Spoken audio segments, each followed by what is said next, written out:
नाश्त्याचे वेगवेगळे पदार्थ केले असताल आणि खाल्ले असताल, या पद्धतीने एकदा मराठवाडा फेमस असलेला थालीपीठाचा प्रकार नक्की करून पहा. चवीला अप्रतिम, पोट भरेल पण मन काही भरणार नाही.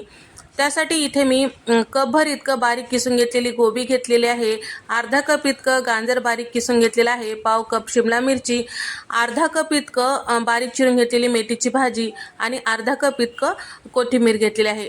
कपभर इतकं ज्वारीचं पीठ घेतलेलं आहे, अर्धा कप तांदळाचं पीठ, पाव कप इतकं चणा डाळीचं पीठ. पावडर मसाल्यांमध्ये अर्धा चमचा हळद, 1 चमचा धने पावडर, 1 चमचा लाल मिरची पावडर, 3 चमचे इतकं पांढरे तीळ आणि 1 मोठा चमचा भाजलेलं शेंगदाण्याचं कूट, चवीपुरतं मीठ, 1 चमचा जिरे, अर्धा चमचा ओवा हातावर चुरून टाकलेला आहे.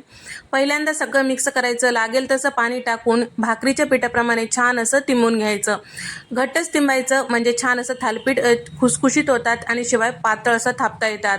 कॉटनच्या कापडावर थोडंसं पाणी लावून घ्यायचं आणि पिठाचा उंडा या पद्धतीने छान असं त्या कापडावर थापून घ्यायचं.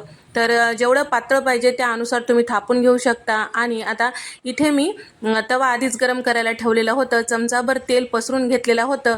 आता थालीपीठाला झाकून छान असं वाफून घ्यायचं आहे. त्यानंतर 1 मिनिटानंतर पलटून घ्यायचं. दोन्ही साईडला छान असं तेल किंवा बटर टाकून भाजून घेऊ शकता. तर पूर्ण रेसिपी चॅनलवर अपलोड आहे, तुम्ही जाऊन पाहू शकता. व्हिडिओ आवडल्यास लाईक करा.